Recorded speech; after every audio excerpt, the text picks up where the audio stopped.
Assalamualaikum warahmatullahi wabarakatuh. Bismillahirrahmanirrahim. Alhamdulillahirabbil alamin. Wa afdhalus salati wa atammu taslimi ala sayyidina Muhammadin wa ala alihi wa sahbihi ajmain. Rabbi shrah li sadri wa yassir li amri wa hlul 'uqdatam min lisani yafqahu qawli. Subhanaka la ilma lana illa ma 'allamtana innaka antal alimul hakim. Allahumma akhrijna min zulumatil wahmi wa akrimna binuril fahmi waftah alaina bima'rifatil ilmi wa sahhil akhlaqana bil hilm waj'alna mimman yastami'una al-qawla fayattabi'una ahsana. Allahumma ati nufusana taqwaha wa zakkiha anta khairu man zakkaha anta waliyuha wa maulaha. Allahumma arinal haqqa haqqan warzuqna ittiba'ah wa arinal batila batilan warzuqna ijtinabah.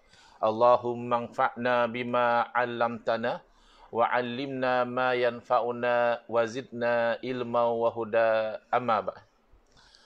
Alhamdulillah, syukur kehadrat SWT pada pagi ini kita akan menyambung kuliah tadabbur Al-Quran, patuh ahli sunnah wal jamaah, kerana platform tadabbur Al-Quran ini kalau kita tidak berhati-hati boleh disalahgunakan untuk menyampaikan kefahaman-kefahaman yang tidak selari dengan ahli sunnah wal jamaah, kerana kalimah tadabbur ini kalimah yang agak longgar, iaitu tadabbur mengambil pengajaran, mengambil iktibar. Jadi kalau kita tidak ikatkan kuliah ataupun kelas tadabbur Al-Quran kita ini dengan satu ikatan yang tepat, yang mantap, maka ia boleh dibawa keluar daripada landasan ahli sunnah wal jamaah. Maka oleh itu kita mengambil inisiatif untuk tadabbur Al-Quran kita ini berpandukan kepada tafsir yang muktabar, yang mana tafsir yang telah dihasilkan oleh ulama-ulama tafsir yang beraliran dengan aliran ahli sunnati wal jamaah, iaitulah majoriti ulama tafsir adalah ahli sunnati wal jamaah. Dan kita menjadikan tafsir yang dikenali sebagai tafsir Al-Qurtubi ataupun nama penuhnya Al-Jami' li Ahkamil Quran, yang menghimpunkan hukum-hukum yang terkandung dalam Al-Quran. Nama ringkasnya tafsir Al-Qurtubi, nisbah kepada tempat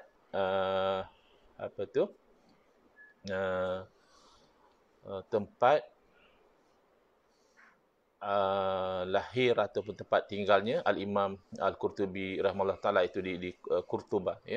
Baik, sekarang kita setelah masih lagi dalam tadabbur, mengambil pengajaran daripada surah Al-Fatihah.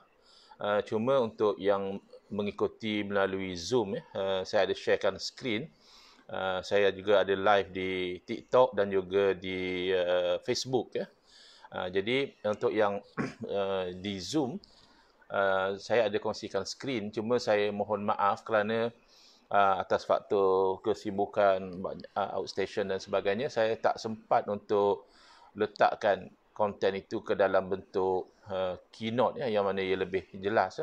Sekarang ini hanya dalam bentuk dokumen saja. Jadi kita telah masuk dalam kuliah yang lalu, pada bab yang ketiga, iaitu membincangkan masalah takmin. Takmin boleh dimaknakan dengan makna insurance. Kalau dalam bahasa Arab, kalau disebut at-takmin as-sihhi misalnya, itu adalah health insurance, ataupun at-takmin at-ta'awuni, is a cooperative insurance. Tapi dalam konteks ini bukan itu yang dimaksudkan takmin. Takmin yang kita bincangkan dalam tadabbur surah Al-Fatihah ini adalah perkataan amin itu sendiri. Kita semua tahu bahawa bila kita selesai membaca surah Al-Fatihah, kita akan menyebut amin. Jadi ada 8 perbincangan topik yang akan dibincangkan dalam masalah takmin. Kita dah sentuh sebahagian, tapi pada masa itu saya live dalam perjalanan.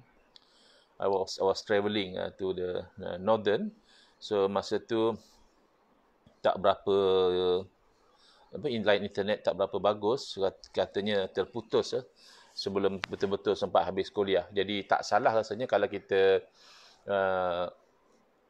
undur ke belakang semula daripada awal, iaitu masalah yang pertama dalam kita membincangkan masalah ta'min ini adalah disunatkan bagi orang yang membaca Al-Quran, bahawa selepas dia selesai membaca Al-Fatihah, maknanya selesai dia waladdallin, ada saktah, ada macam pause yang ringan saja, bukan terlalu lama, tapi ada pause, ada berhenti, bahawa dia itu menyebutkan amin.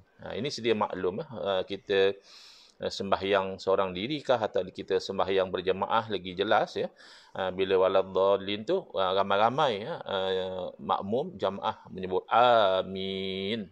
Cuma memang ada juga di setengah tempat kesungguhan untuk menyebut amin itu kurang daripada jamaah. Bahkan ada kalanya imam pun tak berapa nak sebut amin. Jadi sepatutnya dengan suara yang jelas dan lantang, setelah kita selesai baca Fatihah, kita menyebut amin. Baik. Jadi amin ini dia bukan sebahagian daripada ayat Al-Quran. Jadi itulah hikmah kenapa ada saktah tadi. Tidaklah misalnya waladdallin amin. Tidak.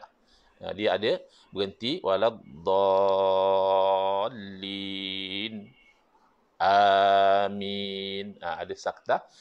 Hikmahnya adalah supaya ada beza antara ayat Quran yang waladdallin tu dengan amin yang bukan sebahagian daripada ayat Quran, namun tetap hukumnya sunat untuk disebutkan. Kemudian perbincangan yang kedua daripada 8 perbincangan kita telah sabit dalam kitab-kitab hadis yang besar-besar, ummahat min hadis, maknanya kitab-kitab hadis yang besar-besar. Asalnya ummahat maknanya ibu-ibu, mak-mak tapi bukan macam itulah dalam konteks ini. Ummahat maknanya yang utama dalam kitab-kitab hadis, daripada Sayyidina Abu Hurairah radhiyallahu anhu bahawa Nabi SAW bersabda, idza ammana al-imamu fa aminu. Barang siapa apabila imam menyebut amin, fa aminu. Ini yang kita amalkan dalam mazhab kita. Bila waladdallin tu kita tunggu. Kita tunggu imam kata amin, kita terus amin bersama dengan imam. Ada mazhab lain berdasarkan riwayat lain tidak. Dia tak tunggu pun. Dia tak tunggu pun imam sebut amin. Semata-mata imam dah selesai waladdallin tu, terus makmum menyebut amin, kerana ada riwayat yang mengindikasikan demikian, bahawa bila imam sudah sebut waladdallin maka hendaklah makmum menyebut amin. Tapi riwayat daripada Sayyidina Abu Hurairah radhiyallahu anhu ini menunjukkan bahawa bila imam amin, barulah makmum sama-sama amin. Ini yang kita banyak amalkan dalam mazhab kita ataupun di negara kita. Kita tunggu imam baru kita amin bersama dengan imam. Jadi hikmahnya apa? Dalam hadis ini disebutkan fadilat, kelebihan orang yang melakukan apa yang disuruh oleh Nabi SAW, iaitu amin bila imam amin. Sebab itulah rugilah kalau ada orang dia malas bila imam waladdallin tu dia tak tahu je, dia malas nak amin. Ruginya apa? Dia mungkin terlepas fadilat yang dijanjikan dalam hadis ini, fa innahu man wafaqa ta'minuhu ta'minal malaikati ghufira lahu ma taqaddama min zambihi. Kalau orang kata kamu buat satu benda ni, segala hutang-hutang kamu, hutang kereta, hutang bank, hutang rumah, hutang PTPTN, hutang LHDN, apa segala macam hutang lah. Mungkin sebahagian daripada kita tu sampai jutaan ringgit yang dia perlu bayar in total walaupun tidak segera. Tapi kalau kira semua-semua tu jutaan ringgit yang dia perlu bayar, tiba-tiba diberi satu offer, kalau buat macam itu, hutang itu kita lupuskan, tak payah bayar. Tentu kita excited untuk buat. Kalau susah sikit, kena ambil borang, kena isi borang, kena submit dokumen, kena submit bukti, kena dapat surat sokongan misalnya, pun kita sanggup buat sebab berbaloi kot. Hutang kita juta-juta tiba-tiba tak payah bayar. Ini dosa kita yang boleh menjerumuskan na'udzubillah ke dalam neraka, yang boleh menghalang kita dari masuk ke syurga Allah Subhanahu Wa Taala, dengan hanya semata-mata amin berserta dengan imam, diampunkan dosa-dosanya yang lalu, iaitu apabila aminnya itu muafaqah dengan aminnya malaikat. Muafaqah tu maknanya berbetulan, kena dengan amin malaikat. Apa maksud kena dengan amin malaikat tu nanti akan diterangkan. Ada huraiannya apa yang dimaksudkan muafaqah, kena amin makmum tadi dengan amin malaikat tu, ada keterangan daripada para alim ulama.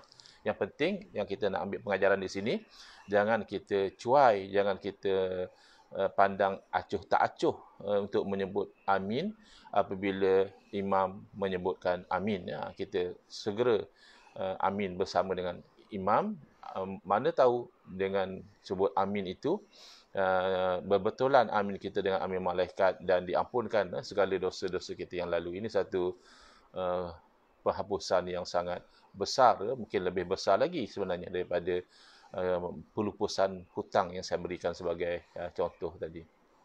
Jadi para ulama menerangkan yang dikatakan berlakunya pengampunan dosa ini, dia ada dia punya mukaddimah dia. Apa yang perlu berlaku dahulu?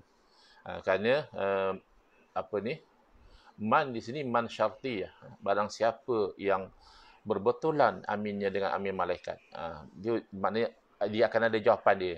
Apakah jawapan dia? Ghufira lahu. Nescaya diampunkan baginya.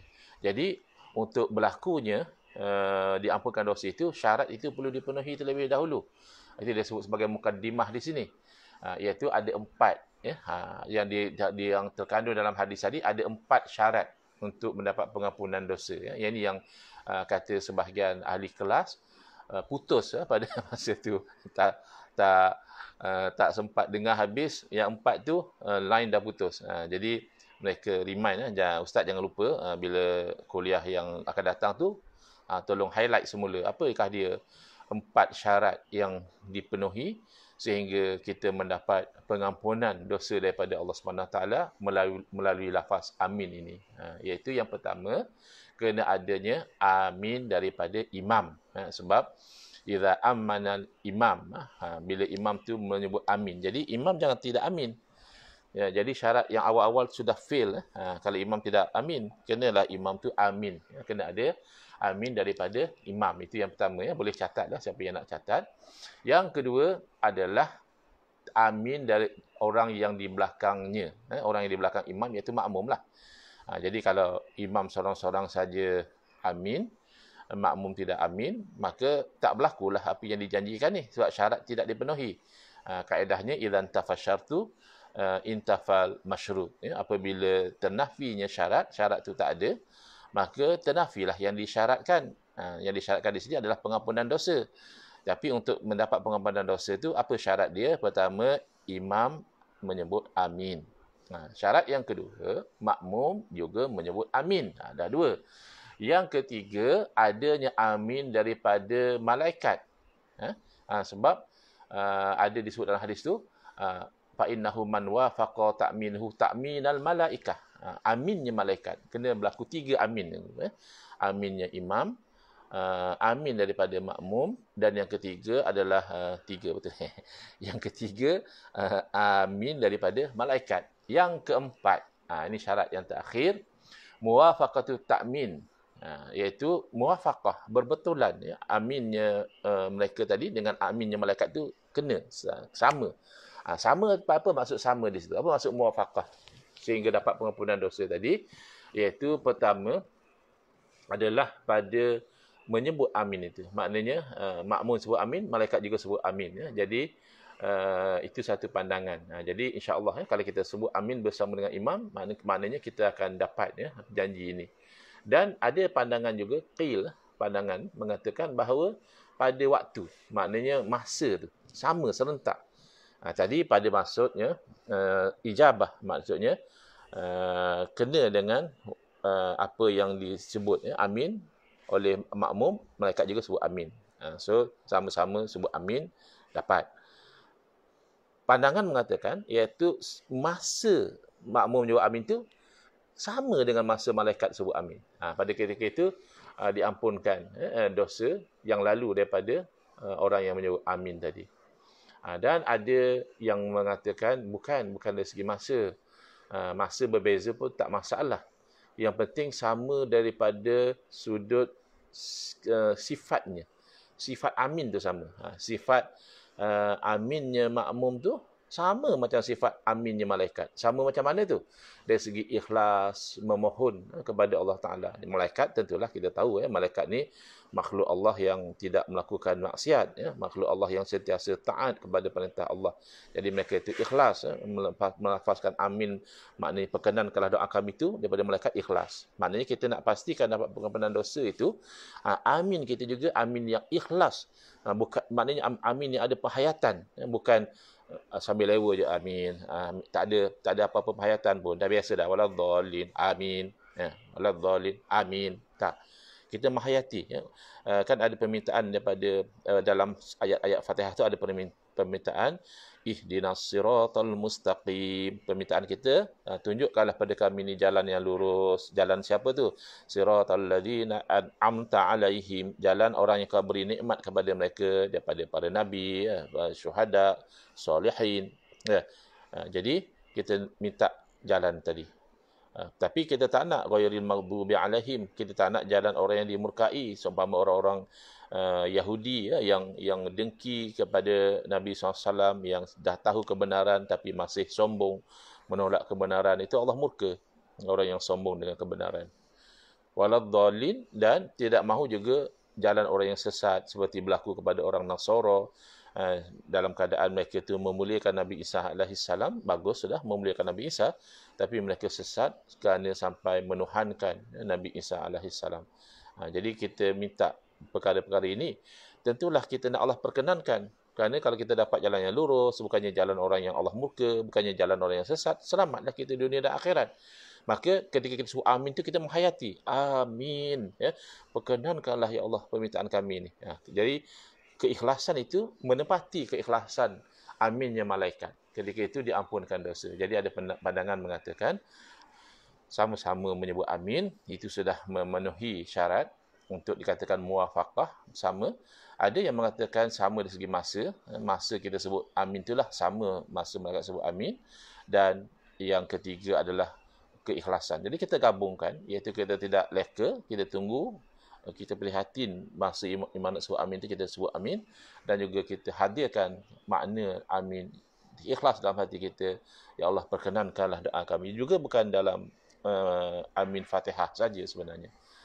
Amin baca doa kunut juga kita ikhlaskan. Jangan kita sambil lewa. Kadang-kadang tak ada amin pun. Yang ini yang selalu ditegur oleh guru kami, Syekhuna Tuan Guru Syekh Nuruddin Al-Banjari Al-Makki hafizallah ta'ala, bila kerap sekali mengkritik, menegur orang-orang yang sembahyang tapi berat mulut untuk menyebutkan amin bila imam selesai baca Fatihah, berat mulut untuk menyebutkan amin bila imam membaca doa kunut, bahkan berat mulut juga untuk menyebutkan amin apabila imam membaca doa selepas daripada solat. Kalau tak mahu berdoa dengan imam, ya boleh. Tapi kalau dah kita itu berdoa dengan imam, ya sudah angkat tangan, maka amin daripada kita itu masih termasuk dalam hadis Nabi SAW, tidaklah berkumpul satu kaum dan berdoa sebahagian daripada mereka dan mengaminkan sebahagian yang lain, melainkan Allah Ta'ala memperkenankan doa mereka itu. Jadi jangan kita kedekut untuk menyebut amin dengan jelas dan dengan penuh penghayatan kepada makna amin, iaitu perkenankanlah doa kami. Jadi ini berdasarkan pandangan yang mengatakan sama daripada ikhlas itu adalah berdasarkan hadis Nabi SAW yang mana baginda bersabda, ud'ullaha wa antum muqinuna bil ijabah. Kita mohon kepada Allah tu dengan penuh keyakinan bahawa Allah Ta'ala akan memperkenankan. Itu saya ada dengar ya, satu orang ustaz atau kiai daripada ataupun Tok Lebay, saya tak pastilah ya, dari Indonesia. Dia ceritakan pengalaman yang dialami oleh seorang pak kiai yang berjiran tetangga dengan orang Cina, orang Tionghoa, ya, non-Muslim. Tapi orang Cina ini, dia datang kepada pak kiai itu, dia kata minta doa. Jadi dia, walaupun dia bukan orang yang beriman, tapi dia ada positif optimistik bahawa kiai ni orang baik. jadi orang baik ni akan diperkenankan doa oleh Allah, oleh Tuhan ya. Jadi Pak Kiai heran kenapa minta saya doa, kan agama kita tak sama. Jadi dia kata doalah, mana tahu Tuhan kamu baik, Tuhan saya tak baik, dia kata. Dia fikir Tuhan dia tak baik sebab dulu dia kaya. Dia kaya, kemudian dia bankrupt. Bila dia bankrupt, dia rasa Tuhan dia tak baik lah. Jadi dia nak Pak Kiai ni doa, bukan untuk dia atau supaya dia boleh jadi kaya balik. Jadi Pak Kiai ni cakap, macam ni lah kamu amalkan baca Fatihah. Baca Fatihah berapa kali? 1000 kali. Cuma Pak Kiai terfikir, macam mana orang Cina ni, non-Muslim ni nak baca Fatihah? Dia baca Fatihah pun tak pandai. Lagilah nak baca sampai 1000 kali. Cuma sebagai sajalah dia bagi tahu sebagai katakan petua kepada orang tadi. Jadi orang ini selepas lebih kurang, dalam cerita itulah, saya tak pasti kebenarannya, dalam lebih kurang 2 tahun berjumpa semula, dia tegur Pak Kiai ni. Pak Kiai ni dah tak kecam dia. Pakaian dah beza, gaya dah beza. Tanya, siapa kamu? Dia kata, saya lah. Dia sebutlah nama dia. Yong atau apa nama dia, Yong atau apa. Saya Ayong tu, yang Ayong mana? Alah, dulu kan saya pernah minta Pak Kiai doakan saya jadi kaya. Oh ya? Dia kata, sekarang saya sudah betul kaya. Menjadilah yang Pak Kiai bagi petua pada saya. Jadi, Pak Kiai tanya, kamu memang amalkan ke? Sebab tak terbayangkanlah dia non-Muslim, dia amalkan baca Al-Fatihah sampai 1000 kali. Dia kata, ya saya amalkan. Dan memang jadi saya sudah kaya semula sekarang ni. Jadi, macam mana kamu boleh amal? Dia kata, saya amalkan Pak Kiai, saya baca Fatihah 1000 kali. Jadi saya sebutlah Fatihah, Fatihah, Fatihah, Fatihah 1000 kali. Jadi bukan poinnya itu. Kalau nak tanya dalilnya, memang tak ada dalil lah ya. Amalkan baca Fatihah, Fatihah, Fatihah macam tu. Tapi nak ceritanya, orang tu dia yakin dengan amalan yang diberikan tadi. Dan sebagaimana dalam hadis yang bersabda, ana inda zanni abdi bi, aku berada pada sangkaan hamba-ku terhadapku. Jadi Pak Kiai tu walaupun dia rasa hairan, takkanlah sepatutnya kalau amalkan Fatihah sekali ke 10 kali ke 1000 kali sekalipun, kan maknanya amalkan Fatihah tu maknanya baca Bismillahirrahmanirrahim, Alhamdulillahirrahmanirrahim, Ar-Rahmanirrahim dan seterusnya sekali, baca lagi 2 kali. Bukannya baca Fatihah, Fatihah, Fatihah macam itu. Tapi nak katanya ada elemen yakin dengan permohonan itu. Dan Allah Ta'ala yang Maha Pemurah, Allah Ta'ala beri walaupun kepada orang bukan Islam pun, Allah beri rezeki, Allah beri kekayaan. Bukan maknanya luak atau terjejas Allah Ta'ala dengan Allah memberi kepada orang bukan Islam. Tapi yang kita nak ambil pengajarannya adalah dalam kita berdoa tu, kita yakin bahawa Allah Ta'ala itu memperkenankan doa kita. Sebab kadang-kadang kita ragu-ragu. Aku dah minta banyak dah, kali pun tak nampak apa berkenan pun. Dah lama aku minta, Allah tak beri pun. Jangan begitu. Sebab itulah Al-Imam Ibn Atha'illah As-Sakandari rahimahullah ta'ala, dalam salah satu hikmah beliau dalam susunan Al-Hikam. Al-Hikam ni maksudnya hikmah-hikmah. Dulu masa saya kasih kanak-kanak, saya orang Terengganu, jadi saya rasa hairan dengan kawan-kawan pada ayah saya, ataupun ayah saya bersama dengan kawan-kawan dia, ngaji kita ikang. Ngaji kita ikang mana? Nadah mana kita ikang? Jadi saya, ada juga kitab cerita pasal ikan. Saya ingatkan, kita ikang tu, kitab cerita pasal ikan. Rupanya orang Terengganu disebut hikam, disebut dalam bahasa Terengganu juga. Kita ikang. Munadah mana kita ikang? Ada juga ilmu mengaji pasal ikan rupanya. Rupanya hikam. Hikam tu plural, jamak kepada hikmah. Jadi salah satu hikmah yang disebut oleh Al-Imam Ibn Atha'illah As-Sakandari rahimahullah ta'ala adalah la yakun takhir. Saya tak berapa ingat dia punya hikmah tu, tapi maksudnya adalah janganlah lambatnya amadul ata', lambatnya kurniaan daripada Allah Ta'ala itu menyebabkan kamu tu putus asa.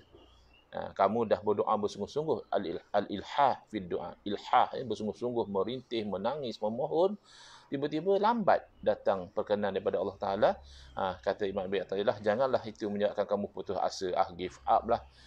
Janji je, ud'uni astajib lakum, mohon kepada aku perkenankan, tak ada perkenan pun, jangan. Jangan sampai macam itu. Kerana lambatnya itu, kita kena faham, Allah perkenankan doa kita pada apa yang Allah pilih untuk kita. Bukan apa yang kita pilih sendiri. Kita sangka yang kita pilih itu yang terbaik. Ya, Allah lebih tahu lagi. Dan pada masa yang Allah pilih untuk kita. Kadang-kadang memang Allah beri exactly macam yang kita nak, tapi pada masa dia. Contohlah orang yang sudah bertahun-tahun ada kereta idaman. Tengok kereta tu, wow, bestnya kalau saya miliki kereta tu, saya ambil gambar lagi, dream car. Tapi mungkin beberapa tahun yang lalu belum masa lagi. Tak sesuai lagi untuk Allah kurniakan. Mungkin kalau Allah kurniakan pun tidak menjadi sebab kebaikan. Tapi sekarang baru Allah kurniakan. Exactly macam yang kita nak, tapi bukan pada masa yang dulu mula-mula kita berkenan tu, tak. Mungkin beberapa tahun selepas itu baru Allah kurniakan. Dan kadang-kadang tidak. Allah tidak kurniakan pun. Tapi Allah kurniakan sebenarnya yang lebih baik untuk kita. Kalau kita boleh ambil sedikit kefahaman, misalnya orang yang sayang kepada anak dia. Anak dia mungkin minta pada ayah dia nak belikan motor. Dan ayah dia ada duit pun nak belikan motor untuk anak dia. Tapi dia fikir tengok anak-anak muda bila dapat motor, jadi lain, merempit, berlomba, buat benda-benda aksi yang berbahaya, boleh kemalangan. Jadi ayahnya lebih faham, lalu ayahnya belikan kereta. Jadi sebentar selalu orang tengok apa ayah dia ni. Anaknya nak motor yang kau beli kereta. Siapa? Orang muda dia minat motor. Lainlah kalau dah besar, dah dewasa, mungkinlah dia minat kereta. Kenapa kau belikan kereta? Dia tak tahu bahawa kereta itu lebih selamat, lebih baik. Maknanya anaknya tak terlibat dengan merempit dan sebagainya. Ini baru pertimbangan manusia yang terbatas. Pun ada kalanya dia beri lain daripada yang diminta oleh orang yang dia sayang. Apatah lagi Allah Ta'ala yang maha mengetahui, yang mengetahui segala-galanya. Luar dan dalam, dahulu dan masa hadapan, semua Allah tahu. Maka jangan sekali-kali kita meragukan perkenan daripada Allah Ta'ala. Pasti Allah perkenankan. Cuma ada kalanya Allah perkenankan dalam bentuk yang kita tidak sangka. Tapi sebenarnya itu lebih baik daripada apa yang kita sangka. Dan ada kalanya Allah bagikan exactly macam yang kita nak, yang macam kita sangkakan. Tapi tidak pada masa yang kita mula-mula dahulu berkenan, tapi pada masa yang Allah pilih, yang mungkin kita lebih matang, kita tidak jadi sombong, kita tidak jadi riak, kita tidak jadi ujub, kita jadi orang yang bersyukur, kita jadi orang yang redha, kita jadi orang yang sabar. Maka kurniaan Allah tu pada masa yang lebih baik sebenarnya daripada masa yang mula-mula kita mengharapkan kurniaan tersebut. Ud'ullaha wa antum muqinuna bil ijabah. Hendaklah kamu berdoa kepada Allah hal keadaan kamu yakin dapat perkenan daripada Allah Subhanahu wa taala. Wa'lamu anna Allah la yastajibu du'a min qalbin ghafilin lahin. Ketahuilah Allah Taala tidak memperkenankan doa daripada hati yang lalai, yang lahin, yang lupa sebenarnya. Dia amin hanya dengan lisan saja. Hati dia tidak menghayati mana amin. Jangan macam itu. Kerana amin itu satu bentuk doa sebenarnya. Iaitu perkenankan doa kami. Itu kan bentuk doa juga. Yang ketiga, poin yang ketiga daripada 8 poin tentang amin ini, diriwayatkan oleh Al-Imam Abu Daud daripada Abi Musbih kecil lah tulisan ni pakai dokumen Al-Muqra'i. Dia berkata, kami satu masa duduk berhampiran dengan Abu Zuhair An-Numairi, dan beliau adalah radhiyallahu anhu, beliau adalah salah seorang daripada sahabat Nabi. Lalu dia bercerita dengan satu kisah yang paling elok, yang paling indah. Jadi apa dia? Iaitu fa idza da'a rajulu minna bi du'ain qala ikhtimhu bi amin. Apabila seseorang daripada kami berdoa dengan satu doa, maka hendaklah dia tutup doa itu dengan mengatakan amin. Fa inna amina misla tabi' ala sahifah. Kerana amin ni macam cop. Cop atas surat tu tak ada cop, orang tak terima. Macam contohnya lah syarikat nak beli barang apa nak beli, nak buat financing atau apa kan, bank minta mana cop. Kalau tak ada cop tak jadi. Jadi amin tu umpama cop pada surat. Dengan cop amin itulah maka surat itu direcognize, diberikan perkenan. Dengan amin itulah Allah Ta'ala memperkenankan doa kita. Ya, memang Allah Ta'ala boleh beri tanpa kita minta pun. Jangan kata sebut amin, tak minta pun Allah boleh beri, ya. Tetapi dari segi adab berdoanya, sebab untuk dapat perkenan itu adalah dengan menyebut amin. Kemudian Abu Zahir berkata, tak mahukah aku menceritakan kepada kamu tentang perkara itu? Kami pernah keluar bersama dengan Nabi SAW pada satu malam, lalu kami datang kepada seorang lelaki, yang mana lelaki ini bersungguh-sungguh memohon. Lalu Nabi SAW berdiri, berhenti mendengar apa yang disebut oleh lelaki tersebut. Jadi Nabi SAW bersabda, Nabi komen kepada permintaan lelaki itu, minta semua, ya Allah, mungkin menangis, ya Allah, perkenankanlah doaku. Begitu lebih kuranglah, ya, ilhah, bersungguh-sungguh sangat. Lalu Nabi SAW membuat satu komen atau saranan, au jaba in khotama, akan pasti dapat perkenan dia kalau dia khatam, yakni dia ada tutup, cop lah. Kalau dia tutup doa dia tu, khatam doa dia tu, pasti dia akan dapat. Lalu Nabi, seorang lelaki yang ada bersama-sama pada masa itu bertanya kepada Nabi SAW, dia nak khatam dengan apa doa dia tu? Lalu Nabi SAW menjawab, bi amin. Fa in khatama bi amin faqad aujaba. Iaitu dia khatamkan doa dia itu dengan amin.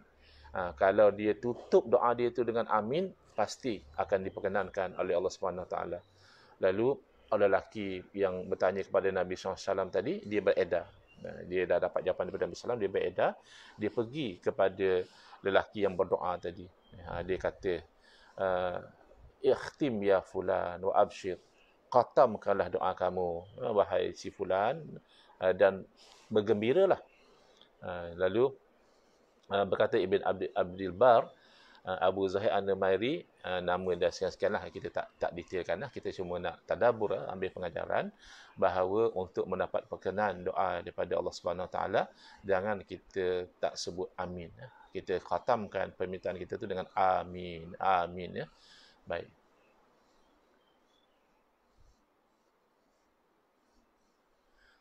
Berkata Wahb bin Munabbih, amin tu ada 4 huruf, ya. Dan Allah Ta'ala menjadikan daripada setiap huruf itu satu malaikat, yang mana malaikat itu berdoa, Allahumma ghfir man qala amin. Jadi amin itu ada 4 huruf, alif, mim, ya, nun, ya, ada 4 huruf. Dan setiap huruf itu ada malaikat yang mendoakan keampunan, ya, buat orang yang menyebut amin tadi. Jadi ini adalah fadilat, ya. Tak perlu nak strikkan ini hadis sahih ke apa, jangan sampai hadis palsu, jangan, ya. Tapi kalau setakat dhaif, ini bukan cerita tentang hukum suruh amin itu sepakat, hukumnya sunat. Tapi fadilat, kelebihan dimohon ampun oleh malaikat itu adalah kelebihan yang kalaupun hadis nilai dhaif sekalipun tidak ditolak oleh para alim ulama, ya. Itu masuk dalam taghrib, menggalakkan, itu masuk dalam fadail, kelebihan. Kemudian dalam perkhabaran yang lain, riwayat yang lain, disebutkan oleh Nabi SAW, iaitu laqanani Jibrilu amin inda faraghi min fatihatil kitab. Jibril mentalqinkan saya, maknanya Jibril ajar saya sebut amin bila saya telah selesai membaca Fatihah.